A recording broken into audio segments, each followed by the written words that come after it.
Baik, kita mulai ya. Bismillahirrahmanirrahim. Assalamualaikum warahmatullahi wabarakatuh. Shalom, Waalaikumsalam. Om Swastiastu, Namo Buddhaya, Salam Sejahtera, Salam Kebajikan untuk kita semua. Baik, selamat siang saya ucapkan kepada Bapak, Ibu, serta saudara-saudari yang telah hadir pada Sekolah Inovasi Texas Series ke-106. Baik, sebelumnya perkenalkan saya Anissa, selaku moderator yang akan memandu jalannya diskusi kita di kegiatan Sekolah Inovasi Texas pada seri 116 kali ini. Untuk Sekolah Inovasi Texas pada seri siang hari ini akan membahas terkait perencanaan karir bagi mahasiswa. Tentu di sini saya tidak sendiri, saya akan bersama dengan narasumber hebat yang akan memberikan penjelasan dan juga memaparkan terkait perencanaan karir bagi mahasiswa. Baik, saya sapa dulu Ibu Rosaria Mita Amalia. Ya, halo Mbak Anissa. Oke. Assalamualaikum. Assalamualaikum warahmatullahi wabarakatuh. Ini saya manggilnya Ibu Rosaria. Betul, Ibu. Saya biasa dipanggilnya Amel Mbak Anissa. Teh Anissa biasa Oh, dipanggil Amel saya. Iya, oke. Oke, saya panggil Ibu Amel ya berarti ya. ya mangga. Baik, oke. Sebelum kita mulai, saya akan sedikit membacakan CV hebat dari Ibu Amel. Oke. Ibu Rosaria Mita Amalia. Latar belakang pendidikan S1 Sastra Inggris Fakultas Sastra Unpad, lulus pada tahun 2003. Kemudian S1 kembali Hubungan Internasional Visip Unpad, lulus tahun 2004. Kemudian S2 Linguistik Fakultas Sastra Unpad, lulus pada tahun 2008. S3 Linguistik Lab Fakultas Ilmu Budaya Unpad, lulus pada tahun 2015. Kemudian, Ibu Amel juga mendapatkan beasiswa sandwich program dikti tahun 2012, Department of Linguistics, Universitas of Pennsylvania, USA. Kemudian untuk pengalaman kerja beliau, beliau pernah menjadi dosen sastra Inggris, kemudian sekretaris Prodi D3 Bahasa Inggris, kemudian Kaprodi D3 Bahasa Inggris, kemudian manajer tata kelola dan sumber daya FIB Unpad tahun 2016, kepala kantor Tracer Studi and Career Development Center Unpad pada tahun 2018 sampai tahun 2020. Kemudian ini yang terbaru yang sampai sekarang, yaitu kepala pusat pengembangan karir Unpad, yaitu pada tahun 2020 sampai sekarang. Baik, begitu hebat ya Ibu Amel ini, dan tentunya kami semua sudah tidak sabar nih untuk mendengarkan pemaparan dari Ibu Amel. Kepada Ibu Amel, saya persilahkan. Iya, atur nuhun Teh Anissa yang sudah mengantarkan saya begitu ya bertemu Bapak Ibu semua di dalam forum Sekolah Inovasi Peksos begitu. Salam kenal Bapak Ibu, saya Amel dari Universitas Pajajaran. Saat ini mengajar di Fakultas Ilmu Budaya sekaligus juga sebagai Kepala Pusat Pengembangan Karir Universitas Pajajaran. Kebetulan yang terhormat ini ada Bu Mulyati ya. Bu Mulyati ini kebetulan kami dipertemukan dalam satu kegiatan di tahun 2002 akhir ya, yang bertajuk magang untuk pejuang muda. Nah, di sini saya bertemu dengan Ibu Mulyati, Bapak Ibu kami sama-sama sebagai mentor ya, mentor magang untuk kegiatan ini dan alhamdulillah dipertemukan kembali di dalam acara sekolah inovasi ini. Sebelumnya mohon izin, mungkin kegiatan di siang hari ini ya Teh Anissa sifatnya hanya berbagi pengalaman, uh, apa ya, sedikit cerita-cerita begitu mengenai kegiatan saya di 5 tahun terakhir, Bapak Ibu. Selain mengajar, saya juga sebagai Kepala Pusat Pengembangan Karir. Jadi bersinggungan langsung dengan mahasiswa dan alumni dan mempersiapkan bagaimana teman-teman mahasiswa itu kemudian bisa langsung mempunyai pilihan karir setelah lulus dari Universitas Pajajaran. Gitu. Mungkin di kesempatan kali ini ya, Teh Anissa, saya akan berbagi, mudah-mudahan Bapak Ibu berkenan. Waktu yang diberikan kepada saya kira-kira berapa lama Mbak Anissa? Boleh sampai 1 jam, Ibu. Oke. Maka ya, ini saya coba berbagi informasi. Mudah-mudahan sudah terlihat. Sudah terlihat, Ibu. Coba besarkan dulu ya.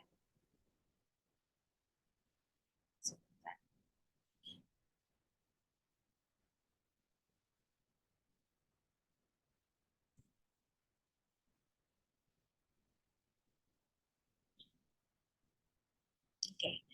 Nah, di sini Bapak Ibu, eh, ini adalah berbagai hal yang kami lakukan dalam rangka mempersiapkan untuk karir atau program persiapan karir untuk mahasiswa, khususnya di mahasiswa di Universitas Pajajaran. Mudah-mudahan ini juga bisa diaplikasikan begitu ya oleh teman-teman mahasiswa, teman-teman alumni, atau Bapak Ibu sekalian yang memang bersinggungan ya atau mempunyai hubungan dengan teman-teman mahasiswa. Nah, di sini hal yang penting mungkin kita ketahui bahwa ketika persiapan membangun karir itu sesungguhnya sudah dimulai ketika teman-teman itu memutuskan prodi atau jurusan apa begitu ya yang kemudian teman-teman pilih ketika memutuskan untuk melanjutkan pendidikan di dalam jenjang yang lebih tinggi. Dalam ini adalah pendidikan tinggi atau perguruan tinggi. Nah, di sini ketika teman-teman sudah memutuskan untuk memilih prodinya, maka sebenarnya disitulah dimulai rencana karir teman-teman. Ya, di situ teman-teman mahasiswa bisa kita bekali bagaimana mereka harus memperkaya kompetensi, baik hard skill maupun soft skill. Untuk hard skill ini biasanya sudah langsung dari prodinya masing-masing. Artinya misalnya teman-teman dari prodi kesejahteraan sosial. Nah, di kami itu juga ada prodi kesejahteraan sosial Bapak Ibu. Adanya di Fakultas Ilmu Sosial dan Ilmu Politik atau FISIP gitu ya. Nah, di situ teman-teman yang memang memilih prodi untuk kesejahteraan sosial memang harus betul-betul mumpuni ketika lulus dari prodinya masing-masing. Yang kuliah di kedokteran juga harus jadi seorang dokter begitu ya dengan berbagai keahliannya. Lalu kemudian yang memutuskan untuk kuliah di bidang bahasa, maka ketika lulus dia harus mumpuni di bidang kebahasaan dan begitu seterusnya. Namun ternyata di dunia karir itu kemampuan dengan background keilmuan itu ternyata bukanlah salah satu faktor yang tunggal, begitu ya, bukan hanya salah satu faktor yang betul-betul dominan yang dibutuhkan oleh industri. Ada juga hal-hal lainnya yang teman-teman harus bangun sejak awal, yang teman-teman harus asah, teman-teman harus kembangkan, yaitu bagaimana mengembangkan soft skill. Soft skill ini, Bapak Ibu, teman-teman semua adalah hal-hal yang sedikit berbeda dengan hard skill. Nah, biasanya di dalam kurikulum itu sudah dikembangkan bagaimana mahasiswa itu bisa mendapatkan keilmuan sekaligus juga keterampilan-keterampilan yang lunak ya atau dikenal dengan soft skill ini agar kemudian menjadi atau menempel di dalam karakternya sehingga teman-teman mahasiswa atau alumni ketika lulus ini menjadi satu paket lengkap gitu ya, paketnya komplit. Jadi dari segi hard skill-nya itu mumpuni dan soft skill-nya juga terasa. Nah, biasanya Bapak Ibu di prodi itu sudah berusaha melakukan blending terhadap dua kegiatan ini. Namun seringkali waktunya itu tidak dapat full, Bapak Ibu, tidak penuh begitu ya. Karena mungkin lebih banyak fokus ke bidang keilmuannya, itu SKS-nya sudah dikumpulkan semua ya, memenuhi minimum 144 SKS begitu, tapi mungkin kebanyakan hard skill. Nah, karenanya di banyak perguruan tinggi baik negeri maupun swasta itu punya unit yang namanya pusat karir atau pusat pengembangan karir atau CDC atau Career Development Center. Nah, di sini biasanya unit inilah yang punya tugas dan peran untuk terus menggalang bagaimana mempersiapkan hard skill, terutama soft skill mahasiswa-mahasiswanya. Nah, ini kalau kita bisa buat ya dalam bentuk bagan begitu teman-teman. Sebenarnya banyak keuntungan yang teman-teman bisa dapatkan kalau teman-teman itu sudah memikirkan karir apa ke depannya nanti setelah lulus di perguruan tinggi ya. Jadi alangkah baiknya itu dipikirkan sejak awal. Jadi kemudian portofolio atau CV-nya itu bisa dibangun sejak awal. Sayang sekali kalau misalnya baru memikirkan karir itu ketika besoknya baru wisuda begitu ya, atau setelah yudisium baru mulai memikirkan akan mulai berkarir di mana. Nah, harusnya karir itu bisa dimulai dari lebih dini, lebih awal. Ya. Ada banyak hal keuntungan yang bisa didapatkan oleh teman-teman kalau bisa menata karir itu sejak dini.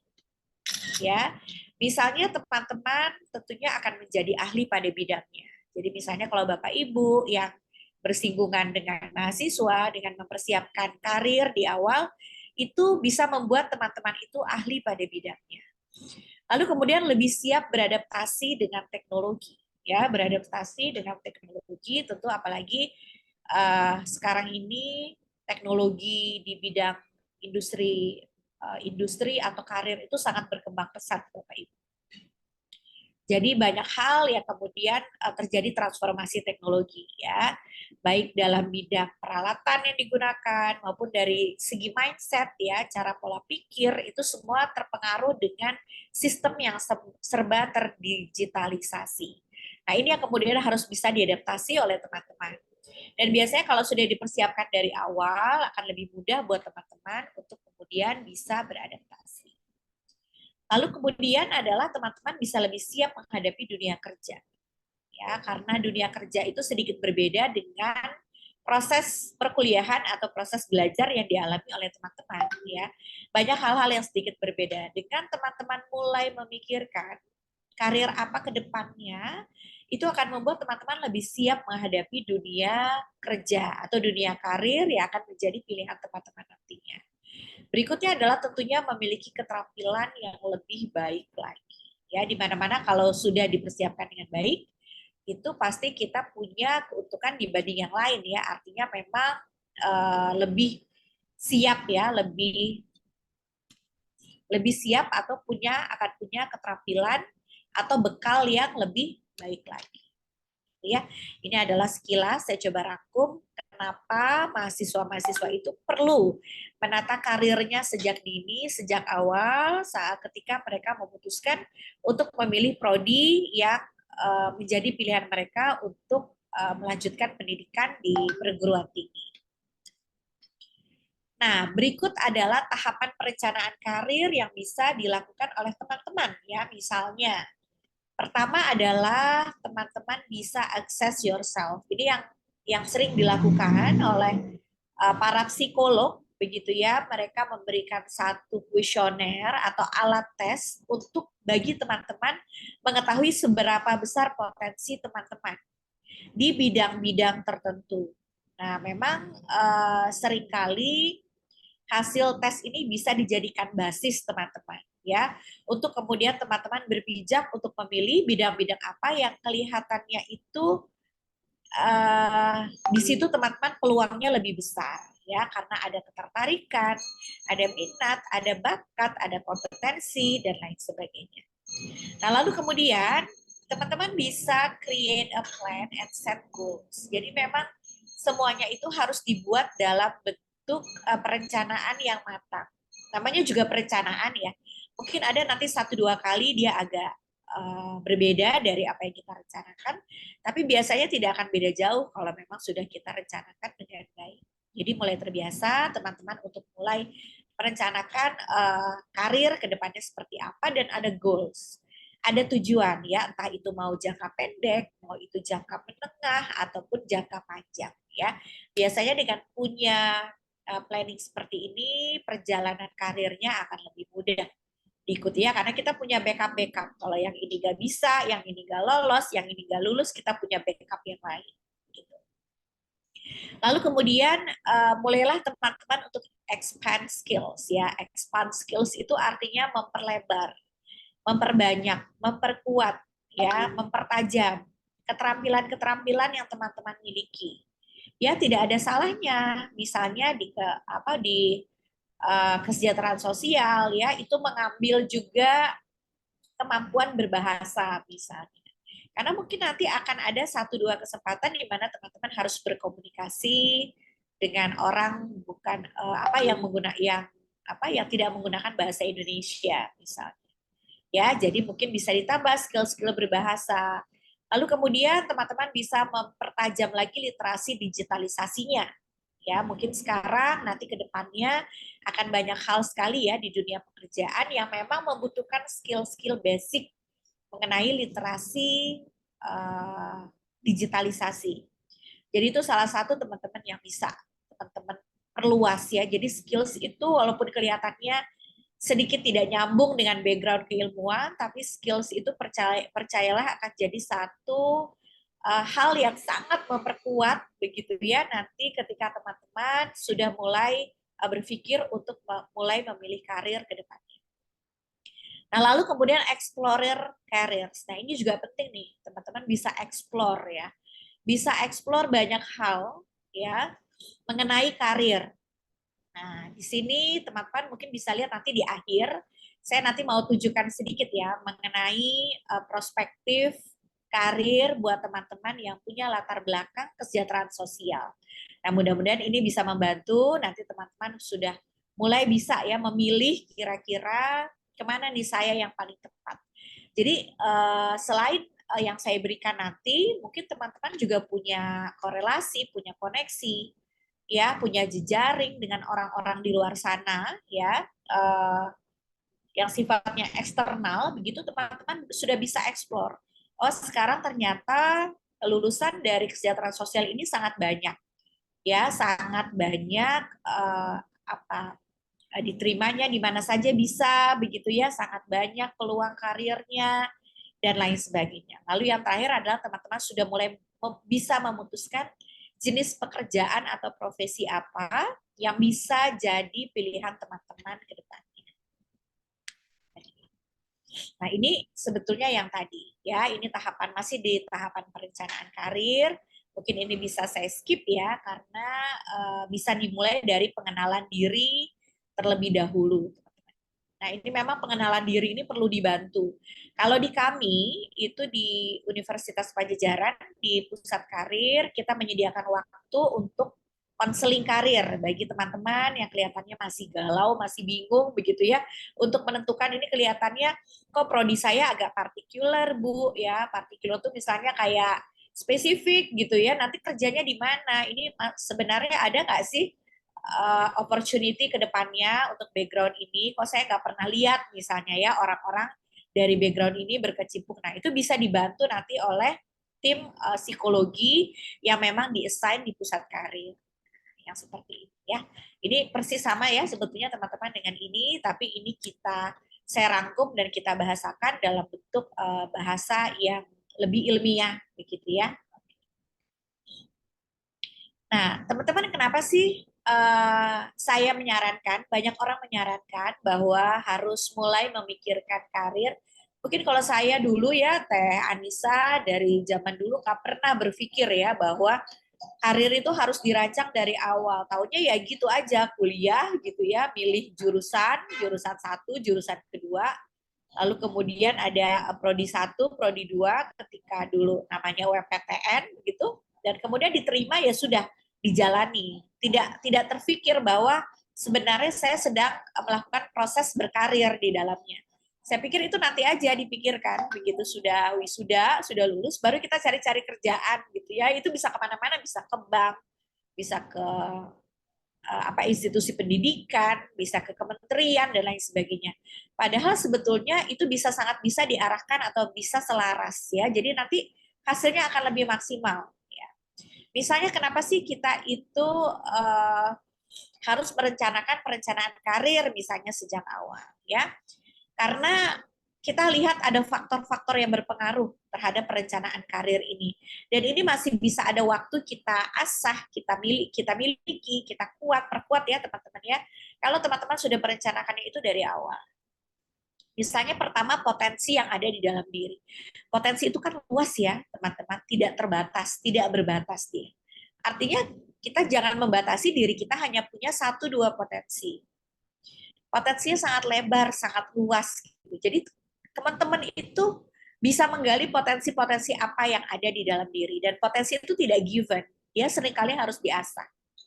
Ya, kalau ngerasa seneng aja dulu ya dengerin orang main musik, pengen juga deh main musik, ya udah belajar coba musik, pasti bisa ya. Lalu kemudian dengan bakat yang dimiliki, setiap orang itu punya bakat, yaitu cuma seringkali bakatnya itu tidak dikeluarkan, tidak diasah, karena bakat itu juga nggak bisa dengan serta-merta jadi bagus ya teman-teman. Karena ada bakat diasah, makanya dia bisa menonjol. Ya, jadi inilah faktor-faktor yang kemudian bisa membantu teman-teman dalam perencanaan karir, karena ada potensi, ada bakat, lalu ada minat terhadap bidang tertentu. Karena nggak mungkin kita itu bisa nge-grab semua bidang gitu ya, semuanya mau gitu kan enggak ya, kita pasti ada spesifikasi, ada ketertarikan, ada orang yang memang kuat di seni, ada yang kuat di matematikanya, di saintek ya, ada di kesehatan, ada di soshum, ada di sosial dan lain sebagainya. Itu ada minat kita ya terhadap bidang-bidang tertentu. Nah, itulah ada kombinasi dari potensi, bakat, minat yang kemudian bisa menunjang teman-teman untuk mempunyai karir yang bagus ke depannya. Lalu mungkin ya hal yang kemudian bisa dicermati adalah pergaulan dengan teman sebaya. Ya, seringkali ketika masa-masa kuliah tuh teman-teman ya punya circle, punya geng itu berpengaruh kuat terhadap pengembangan diri kita, terhadap kemajuan pengembangan diri kita. Jadi seringkali kalau kita punya teman yang asik, yang keren, kita juga ikut ke bawah asik dan keren ya. Yang rajin, yang kemudian bisa punya proyeksi masa depan yang bagus, biasanya kita juga terpengaruh. Tapi kalau kemudian kita punya teman-teman yang sangat tidak mendukung, ya, yang pergaulannya jelek, itu jangan-jangan kita juga terbawa. Jadi silakan teman-teman ya, teman-teman mahasiswa ini dipilih-pilih, ya, dipilih-pilih yang siapa yang bisa menjadi teman, siapa yang tidak. Kalau sekiranya ada teman-teman yang memberikan pengaruh yang buruk ya ditinggalkan saja ya, karena memang tidak akan memberikan keuntungan untuk kita, malah bisa jadi memperburuk keadaan. Ya. Jadi pergaulan dengan teman sebaya, faktor lingkungan sekitar itu sangat berpengaruh terhadap perencanaan karir. Ya, lalu kemudian ada pendapat dari orang tua begitu ya, seringkali misalnya orang tuanya ingin seperti ini tapi kamu punya pandangan sendiri, tapi jangan langsung dibantah ya teman-teman kalau ada orang tuanya yang memberikan pendapat yang berbeda dengan kalian. Orang tua itu kan punya pengalaman yang lebih ya, pengalaman itu dilihatnya dari waktunya. Orang tua kamu tuh hidup di dunia tuh lebih lama dibandingkan kamu gitu ya, dan kamu itu tumbuh kembangnya dengan mereka. Jadi mungkin masukan dari mereka sedikit banyak harus jadi pertimbangan kamu ya untuk menentukan karir. Artinya nggak bisa apa-apa maunya kita gitu ya, maunya teman-teman mahasiswa, saya mau ini karena ini ya, tapi dengarkan pendapat juga dari orang-orang sekitar ya, apakah dari guru, apakah dari orang tua, apakah dari kakak, begitu ya. Mereka bisa memberikan pendapat-pendapat yang bisa membantu teman-teman untuk punya perencanaan karir yang lebih baik lagi. Ya. Nah, berikut adalah soft skill nih teman-teman yang harus dimiliki. Sebenarnya nggak cuma di era digital ya, kalau saya bilang ini semuanya memang sebaiknya tuh kita punya ya soft skill ini. Pertama, motivasi. Motivasi itu harus dicari dan dibentuk teman-teman. Dia bukan sesuatu hal yang turun dari langit gitu ya. Misalnya kita lihat ada orang yang sangat punya motivasi yang tinggi. Itu jangan salah, dia harus berjuang untuk mendapatkan itu. Dia harus membangun motivasinya. Ya, dia harus meyakinkan dirinya bahwa dia harus meluangkan waktu ya, tenaga, pikiran, waktu tidur ya, untuk kemudian dia bisa termotivasi. Oh, dia kenapa sih bisa juara? Ya kamu nggak lihat sih perjuangan dia seperti apa. Dia mengurangi waktu tidurnya, mengurangi waktu nonton ya, mengurangi waktu pergi keluar, makanya kemudian dia bisa juara di bidangnya misalnya. Karena ada hal-hal, dan itu harus ada motivasi dari diri teman-teman semuanya. Ya. Lalu kedua adalah komunikasi. Ini komunikasi penting sekali teman-teman. Komunikasi itu bukan hanya urusan bisa ngomong di depan panggung gitu ya. Wah, ini kalau misalnya udah bisa ngomong di depan panggung, public speaking-nya bagus. Bukan masalah itu aja. Tapi di komunikasi ini, kamu juga harus bisa mampu misalnya melakukan negosiasi, mengutarakan pendapat kamu dengan clear, dengan jelas, begitu ya. Lalu kemudian bisa memberikan ide-ide terbaik terhadap berbagai hal. Nah, itu adalah komunikasi. Dan itu bisa diasah teman-teman. Ya, jadi buat teman-teman yang merasa, aduh, saya tuh kok kayaknya nggak bisa mengutarakan ide-ide yang ada di kepala, begitu ya. Nah, itu sebenarnya sesuatu hal yang bisa diasah oleh teman-teman. Berikutnya nih, teman-teman, pengendalian emosi. Nah, ini PR juga nih ya, pengendalian emosi. Ternyata di dunia karir, di soft skill, itu pengendalian emosi itu menjadi sesuatu yang penting. Ya, seringkali kita di dalam dunia kerja itu failed atau tidak disenangi, gagal menyelesaikan proyek karena tidak mampu mengendalikan emosi. Ya, emosi di sini macam-macam sifatnya ya, bisa emosi dalam bentuk apa ya? Emosi dalam bentuk marah misalnya ya, emosi dalam bentuk terlalu gembira, tidak bisa mengendalikan kata-kata. Nah, ini adalah hal-hal yang teman-teman harus bisa lihat sangat situasional. Ya, mungkin aja saya bisa marah di waktu-waktu tertentu, tapi harus lihat sikon situasinya. Oh, mungkin saya bisa mengekspresikan rasa gembira saya begitu ya, tapi tetap harus dilihat situasinya seperti apa. Nah, ini namanya pengendalian emosi. Ya, kalau misalnya bekerja sama dalam satu tim begitu ya, tiba-tiba ada temannya yang kurang bisa diajak kerja sama. Nah, gimana mengendalikan emosi? Sementara deadline project-nya semakin dekat. Hal-hal seperti ini ya, teman-teman harus terus diasah. Dan ini bisa diasah dalam berbagai bentuk kegiatan yang ada di kampus. Jadi kalau teman-teman ikut UKM, gitu ya, ikut Ormawa, ikut berbagai kompetisi, nah ini bisa mengasah untuk hal ketiga tadi, motivasi, komunikasi, pengendalian sosial. Dan juga tentunya berpikir kreatif dan inovatif. Ini adalah sebenarnya artinya inisiatif. Ya, mungkin mahasiswa sekarang mudah-mudahan nggak semua ya, seringkali kehilangan inisiatif ya untuk melakukan tindakan-tindakan yang tidak disuruh. Pada kadang-kadang kita perlu orang-orang yang punya inisiatif, yang berpikir kreatif dan inovatif di waktu-waktu tertentu tanpa harus selalu didirect. Jadi tidak selalu menunggu instruksi untuk melakukan hal-hal seperti ini. Nah, inilah berpikir kreatif dan inovatif. Ini biasanya di perusahaan senang sekali ya dengan orang-orang yang mampu berpikir kreatif dan inovatif. Karena dia bisa jadi problem solver. Ya, jadi pemecah masalah begitu ya, bukan orang yang memberikan masalah. Dan yang terakhir ada integritas nih teman-teman, integrity ya. Jadi dimanapun karakter, attitude itu harus terus dibangun ya. Integritas itu bukan masalah kamu lulusan mana, bawa nama siapa, tapi integritas itu ada di dalam diri kita masing-masing. Ya, jadi kalau kamu berbuat hal-hal yang merugikan, maka kamulah orang pertama yang akan menerima akibatnya dari hal-hal yang berkaitan kalau kamu itu tidak integritas gitu ya. Tidak bisa pegang janji, tidak komitmen, tidak jujur, tidak menghargai orang lain, gitu ya. Nah, itu hal-hal seperti itu harus dijaga, teman-teman. Dan saya pikir tidak hanya di dunia kerja ya, dimanapun hal-hal ini harusnya menjadi basis kita bertingkah laku, gitu ya. Nah, ini dari tadi saya selalu bilang, gimana caranya mengasah soft skill. Ya, nah mengasah soft skill bagi mahasiswa ini banyak caranya. Apalagi sekarang teman-teman di kurikulum kita di perguruan tinggi itu ada yang namanya kampus merdeka. Itu adalah memberikan kesempatan kepada mahasiswa untuk melakukan kuliah di luar kampusnya, di luar prodinya selama maksimal 2 semester. Ya, ada banyak kegiatan di situ teman-teman bisa manfaatkan karena di situ otomatis akan mengasah soft skill. Ya, karena kegiatannya itu berbasis project, berbasis real, apa yang ada di lapangan. Yang ada di lapangan itulah yang real life-nya, teman-teman. Ya, kalau misalnya di kelas, itu walaupun simulasi seperti apapun, itu adalah settingan atau skenario.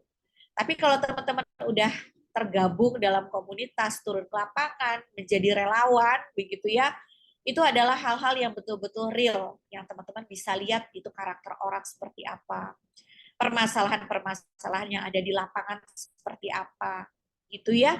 Ternyata ya ada challenge-nya juga, ada sulitnya juga, tapi ada happy-nya juga ternyata kalau kita bisa menyelesaikan proyek dengan baik, ada banyak hal orang yang terbantu, begitu ya.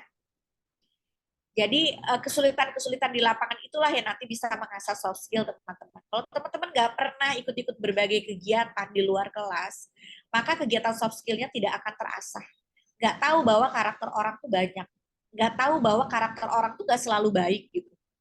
Nggak tahu ada orang lain yang tiba-tiba dia bisa meninggalkan tanggung jawabnya dan menyerahkan tanggung jawab dia itu ke kamu gitu, dan kamu harus menyelesaikan.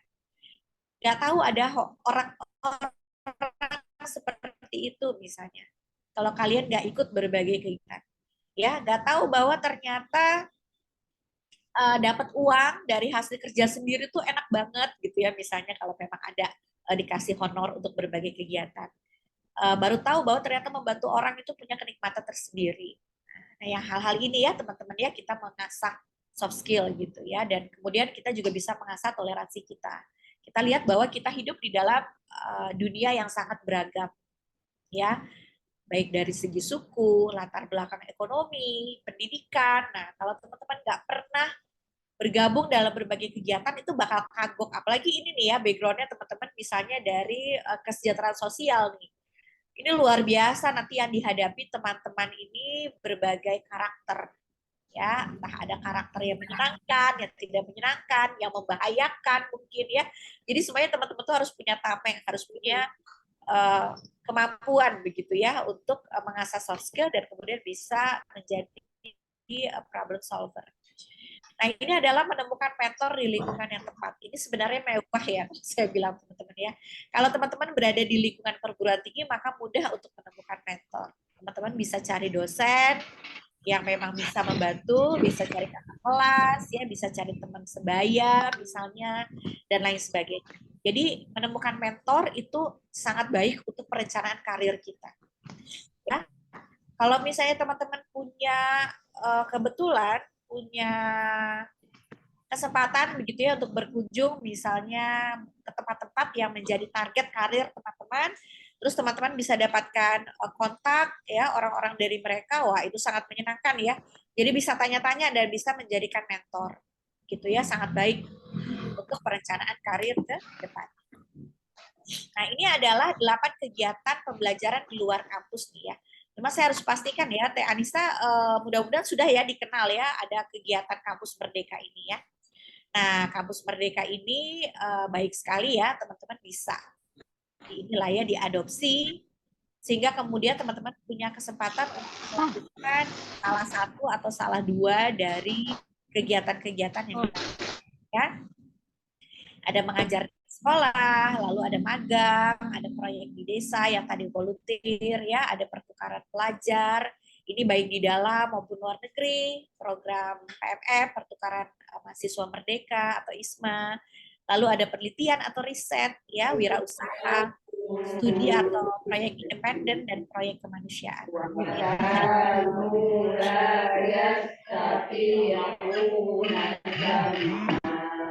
Dari Teh Anissa bisa di Oke, terima kasih. Nah, jadi teman-teman bisa menggunakan ini ya. Kalau teman-teman nggak punya kesempatan untuk melakukan atau terlibat di dalam kegiatan Kampus Merdeka karena ini pilihan ya teman-teman. Teman-teman bisa mulai dari berbagai kegiatan UKM atau unit kegiatan mahasiswa yang ditawarkan di kampus. Itu juga baik sekali ya, teman-teman bisa bergabung di dalam kegiatan UKM, dan mungkin Bapak Ibu selaku pengajar juga bisa mengarahkan mahasiswanya untuk terlibat ya, aktif atau ikut berbagai kegiatan yang ditawarkan di kampus. Ya. Nah, ini adalah kegiatan magang ya, Bapak Ibu. Ini magang ini juga baik sekali. Magang atau kuliah lapangan, saya pikir di prodi-prodi yang berbasis kesejahteraan sosial itu juga sudah diterapkan begitu ya, bahwa teman-teman mahasiswa ini setidaknya mereka pernah 1 semester itu magang atau kuliah lapangan begitu ya. Nah, kalau di Universitas Pajajaran itu misalnya contohnya kegiatan magang itu masuk di dalam kurikulum ya, dan masuk di dalam kegiatan Kampus Merdeka. Nah, biasanya 6 bulan dilakukan dan itu ada konversinya atau setara dengan 20 SKS.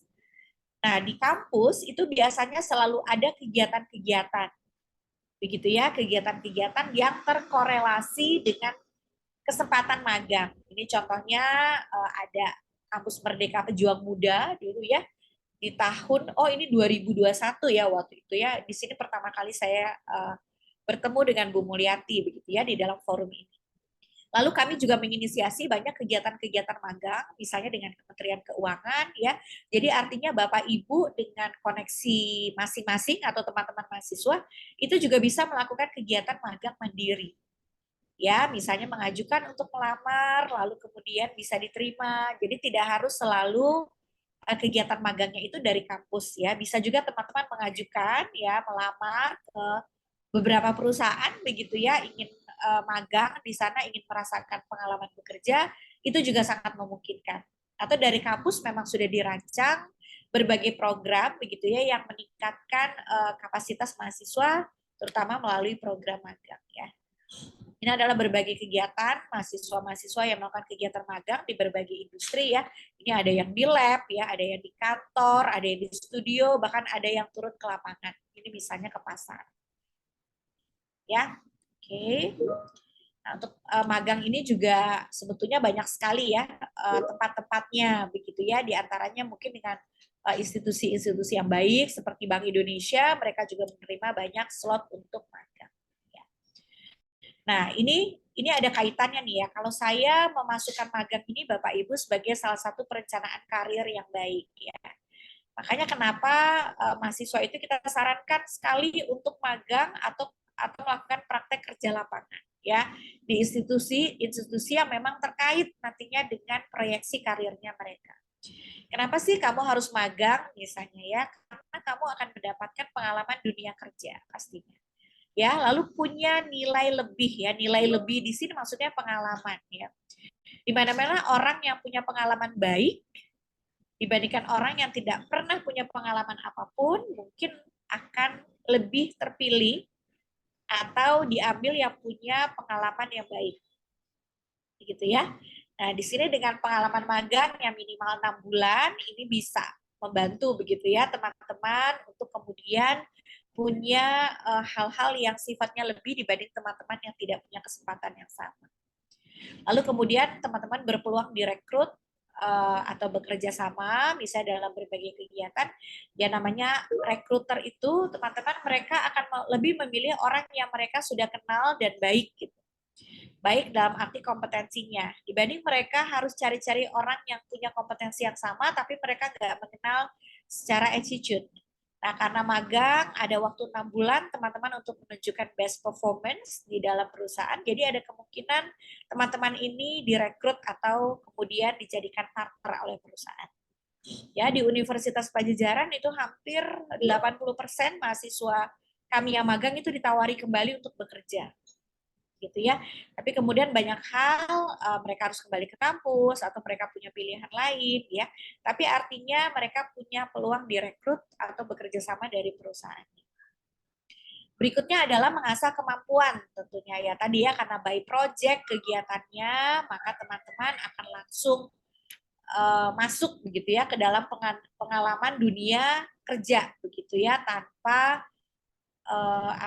tanpa tidak seperti tanpa hanya teori begitu ya.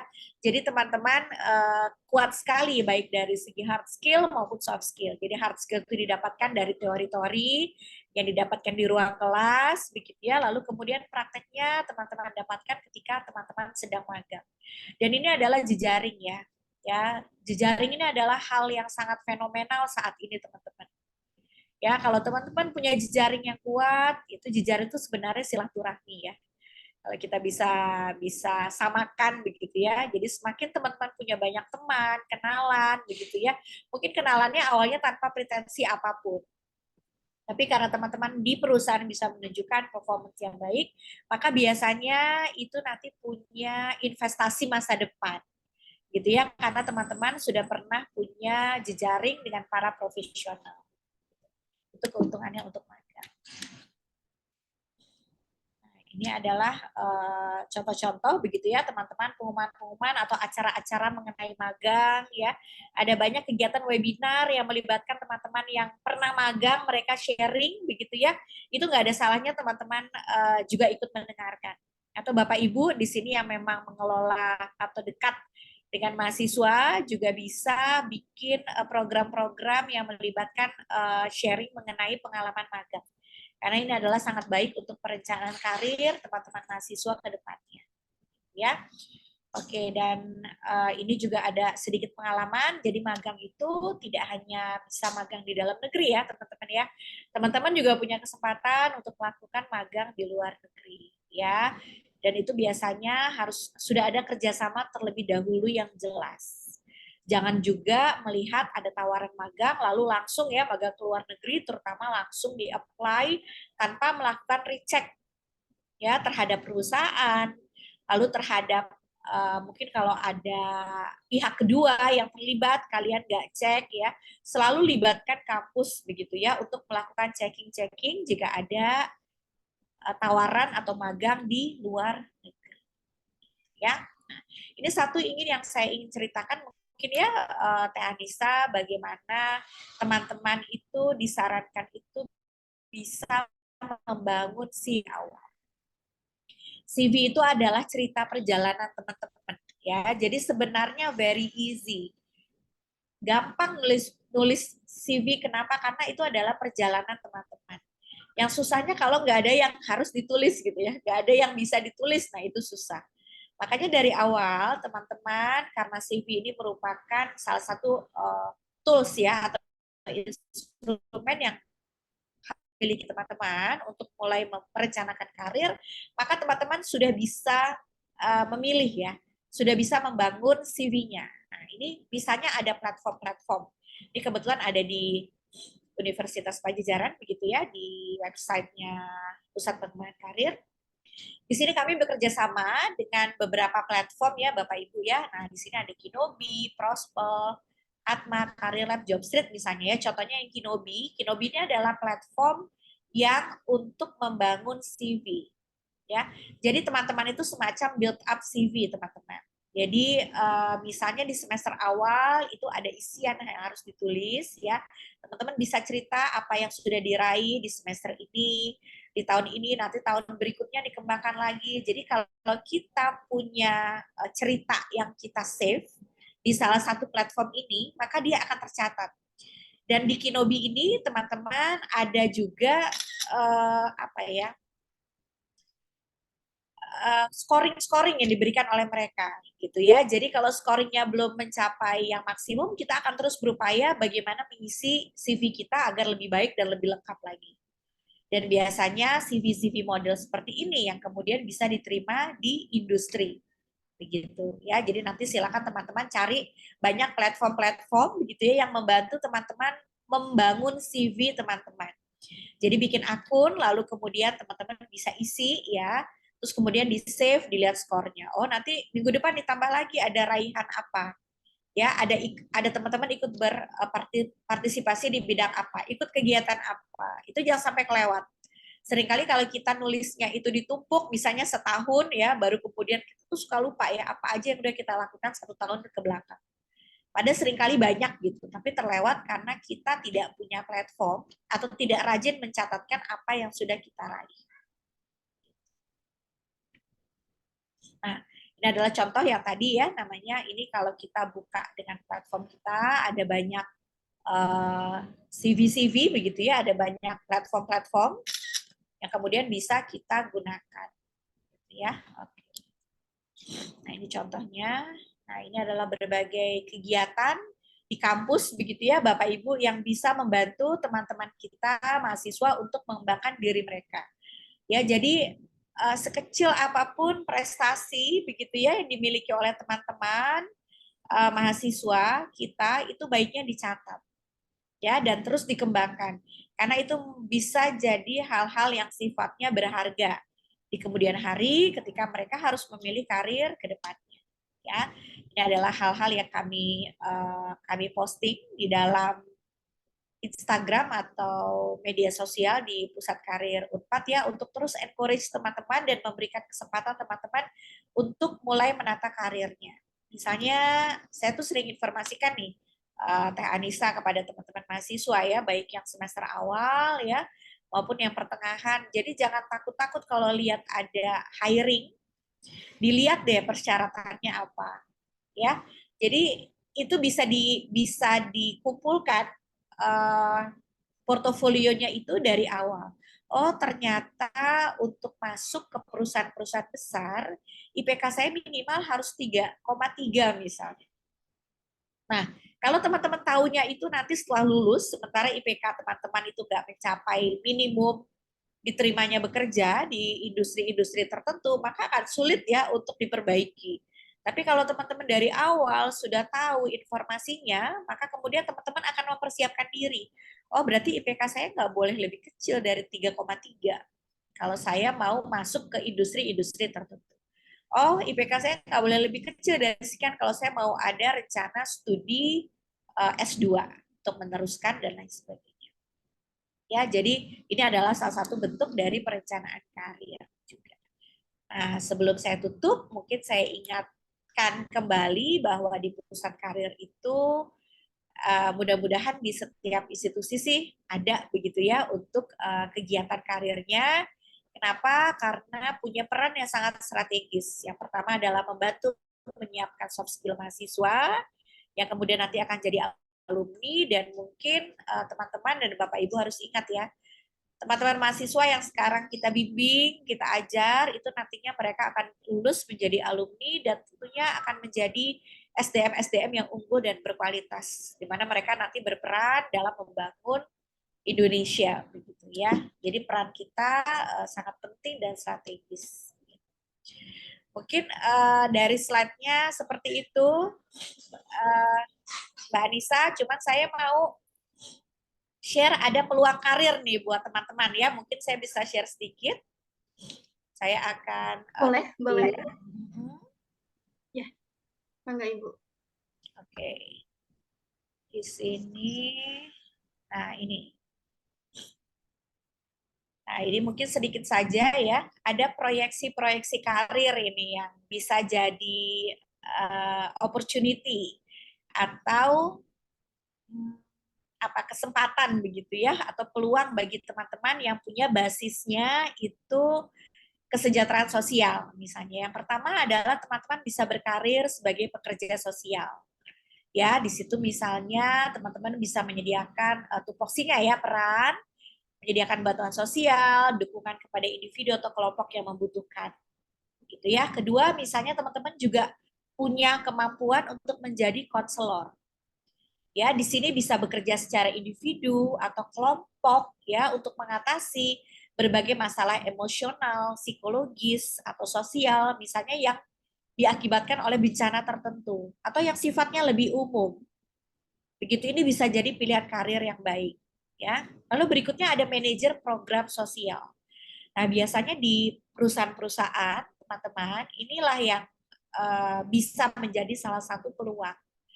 Nah, di situ itu kan ada, kalau dulu namanya CSR begitu ya, nah, atau community services. Nah, di situ teman-teman bisa ikut ambil peran ya sebagai profesional untuk merancang program-program sosial.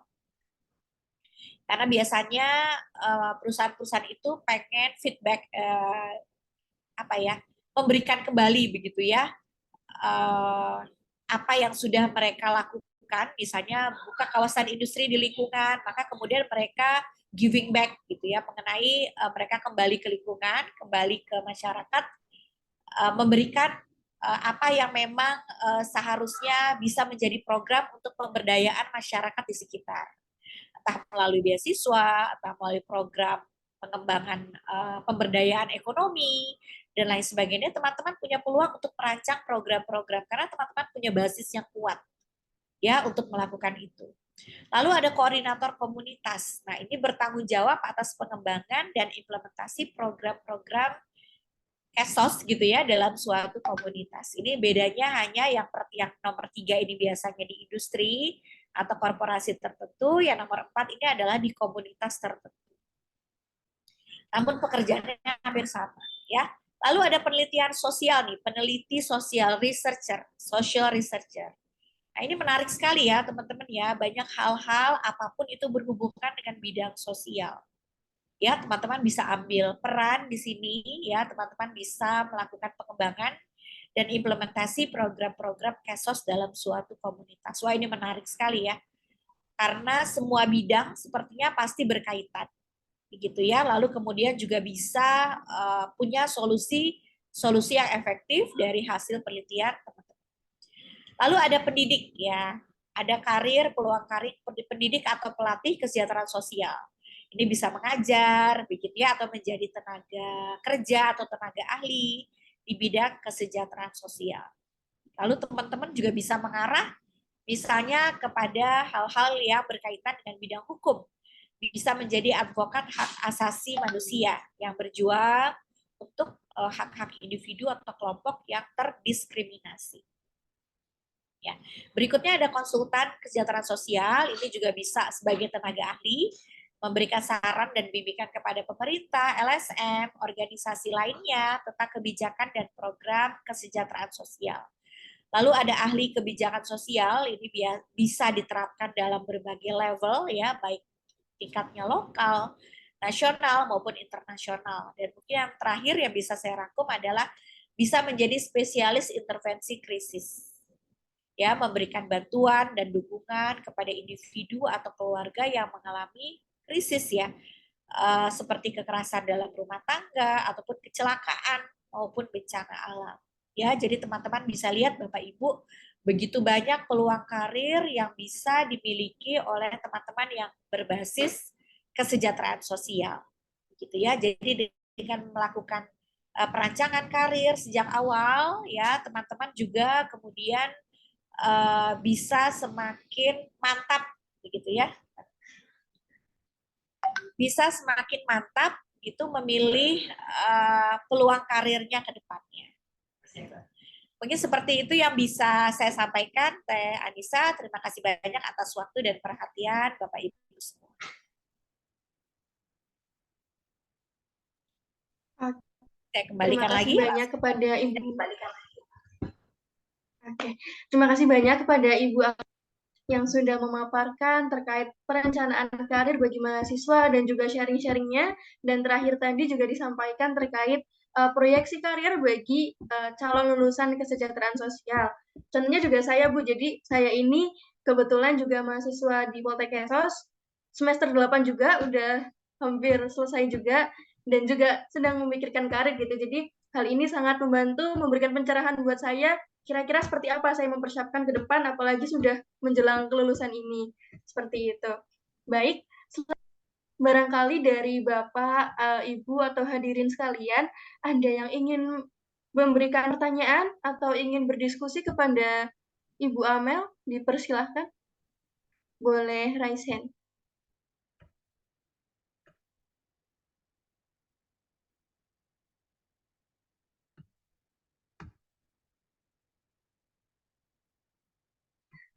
Oke, sambil menunggu Anda yang raise hand, barangkali di sini masih ada yang mau dipikirkan. Kira-kira apa yang ingin disampaikan atau adakah masukan, saran? Mungkin Oke, saya sedikit cerita ya, Teh Anissa ya ya. boleh, Jadi boleh mengenai Ibu. pejuang muda nih ya, Bapak Ibu, di Kementerian Sosial ketika pandemi waktu itu ya, di tahun 2021, itu ada program yang merupakan blending gitu ya, antara Kementerian Sosial dengan Kemdikbud ya. Jadi magangnya namanya magang pejuang muda. Jadi para mentornya itu dipilih dari Bapak Ibu yang memang bergerak di bidang akademisi seperti saya, begitu ya, dosen. Lalu kemudian juga ada Bapak Ibu yang bergerak di bidang sosial. Nah, itu kami digabungkan begitu ya, dan untuk menangani berbagai proyek di berbagai daerah di seluruh Indonesia. Nah, mungkin itu juga pengalaman buat saya ya, ketika saya harus membimbing mahasiswa yang terkait dengan berbagai kegiatan sosial. Ya, jadi ada kelompok-kelompok dari berbagai institusi waktu itu ya yang menjadi mahasiswa, lalu kita menjadi mentor, kita melakukan mentoring secara berkala, lalu kemudian juga ada project yang harus dilakukan ya. Jadi teman-teman itu dikaitkan pada satu dinas sosial yang ada di kabupaten atau kota di Jawa Barat waktu itu ya, karena saya berasal dari Jawa Barat mungkin ya, jadi ditempatkannya wilayahnya di Jawa Barat. Di situ kami melakukan banyak komunikasi begitu ya dengan stakeholders, pimpinan ya di dinas-dinas sosial, di Pemprov, dalam tingkat Pemprov, kabupaten maupun kota begitu ya, untuk berusaha menyelesaikan berbagai permasalahan yang ada. Memang tidak mudah ya Teh Anissa waktu itu karena juga mahasiswa dari berbagai latar belakang, kondisinya masih pandemi begitu ya waktu itu, dan mereka itu harus melakukan pendataan juga terhadap keluarga-keluarga yang mendapatkan bantuan sosial ya. Jadi ada pendataan ulang yang sifatnya lebih terdigitalisasi, dan pada saat yang bersamaan mereka juga harus melakukan proyek. Jadi saya waktu itu sebagai salah satu mentor dari pejuang muda berkesempatan untuk bergerak ya dalam berbagai hal waktu itu yang terkait dengan permasalahan sosial di daerah di mana kami di-assign atau ditunjuk.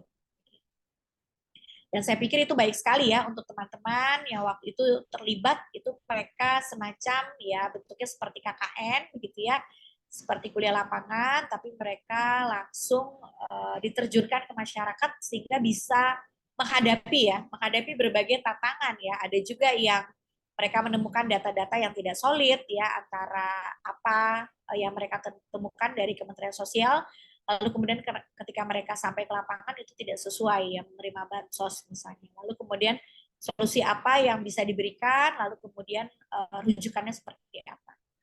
Jadi kira-kira seperti itu pengalaman ketika saya menjadi mentor untuk pejuang muda.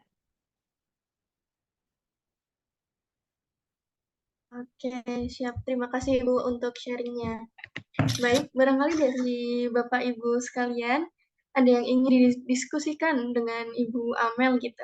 Barangkali Bapak Ibu sekalian, ada yang punya putra-putri yang masih mahasiswa juga, yang ingin didiskusikan dengan Ibu Amel terkait perencanaan karirnya.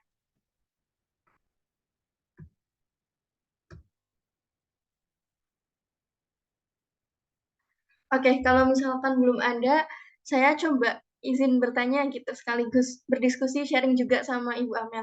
Jadi kan sekarang ini saya juga semester 8 ya Bu ya, mempersiapkan skripsi juga tinggal sedikit, dan juga mempersiapkan terkait karir gitu untuk kedepannya mau seperti apa gitu. Ya, saya punya beberapa plan gitu, baik itu di pemerintahan maupun plan di swasta atau NGO seperti itu.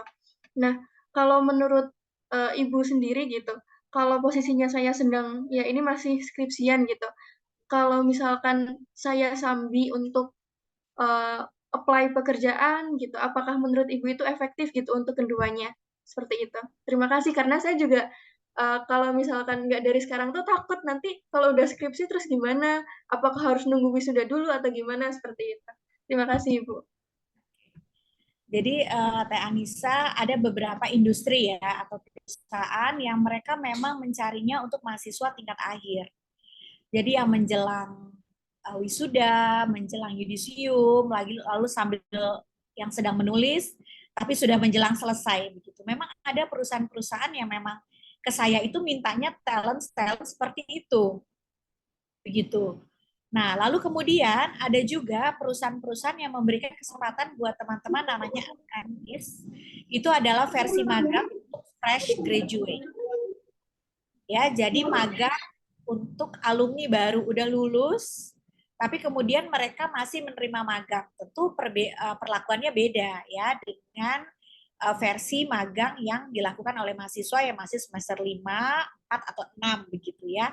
Nah, tapi itu bisa dijadikan juga Mbak Anissa untuk kedepannya. Jadi yang kegiatan yang bisa dilakukan sambil menulis itu adalah satu, pertama mungkin apprentice, atau memang bisa pekerjaan yang memang kemudian requirements-nya itu bisa di-apply oleh teman-teman yang di semester akhir, dan itu ada. Tidak semuanya perusahaan atau posisi-posisi itu meminta harus yang sudah lulus gitu. Ada juga yang memang minta untuk mahasiswa tingkat akhir. Nah, ini selama Mbak Anissa kira-kira bisa membagi begitu ya, membagi waktu, bukan membagi ya, memanage waktu begitu ya antara penyelesaian tugas akhirnya dengan nanti berencana ke depannya untuk mulai meniti karir. Saya pikir baik sekali ya kalau bisa dilakukan kedua-duanya. Gitu. Dan saya pikir itu sebetulnya bisa. Kalau semuanya mendukung ya, dari faktor keluarganya mendukung, tidak ada yang menghambat misalnya. Lalu kemudian dari kemampuan juga sudah pasti ya sebetulnya bisa. Lalu tidak ada hal-hal yang mengikat ya, misalnya masih harus ada kelas, beberapa SKS itu mungkin agak lebih sulit. Tapi kalau memang hanya tinggal menulis, saya pikir why not dicoba aja Mbak Anissa untuk mencari peluang-peluang yang ada di perusahaan-perusahaan begitu ya, karena biasanya diberikan juga untuk yang mahasiswa tingkat akhir.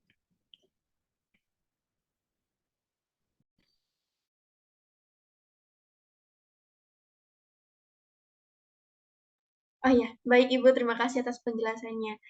Oke, barangkali dari Bapak Ibu sekalian ada yang ingin didiskusikan? Atau apakah ada masukan, saran, pertanyaan kepada Ibu Amel? Saya hitung ya.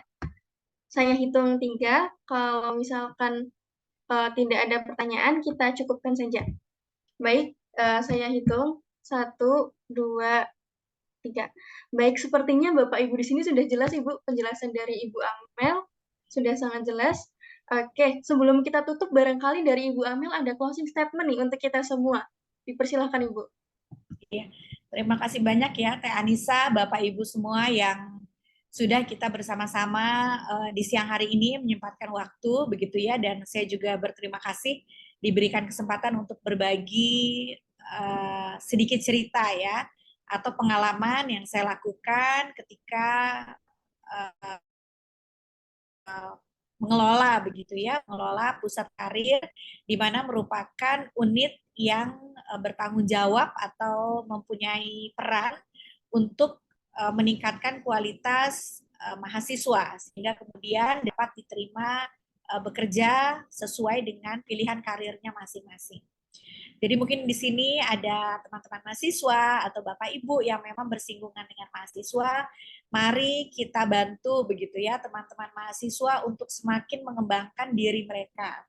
Karena percayalah ya, mungkin Bapak Ibu sebagai pendidik begitu ya atau yang memang sering bersinggungan dengan teman-teman mahasiswa, teman-teman mahasiswa itu perlu banyak bimbingan dan arahan ya dari Bapak Ibu semua sebagai pendidik ya.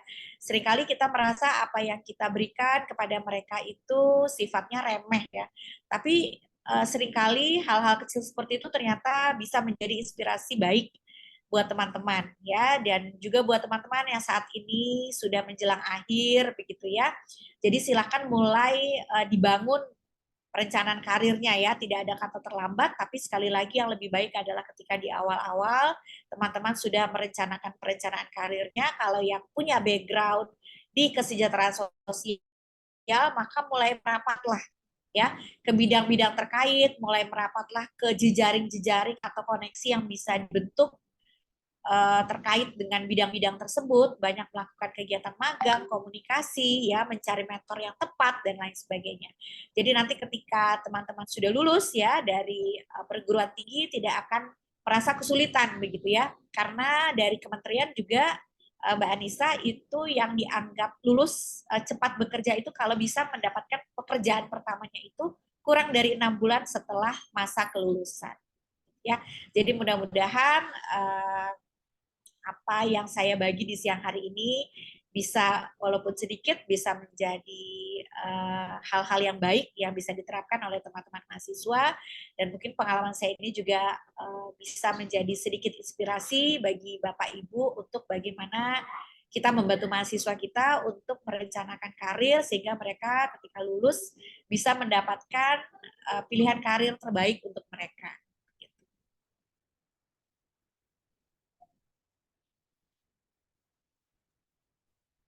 Oke, baik. Terima kasih banyak, Ibu.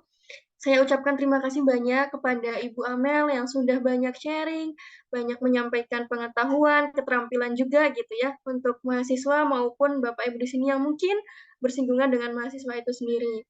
Saya ucapkan terima kasih banyak juga kepada Bapak Ibu hadirin yang telah meluangkan waktunya untuk mengikuti Sekolah Inovasi Peksos pada siang hari ini. Baik, kita cukupkan saja. Saya Anissa selaku moderator memohon maaf apabila ada kesalahan baik tutur kata, perilaku maupun secara ucapan. Kita akhiri. Terima kasih. Wassalamualaikum warahmatullahi wabarakatuh. Waalaikumsalam. Waalaikumsalam warahmatullahi wabarakatuh. Hatur nuhun Bapak Ibu semua. Sama-sama Selamat Ibu. Anissa.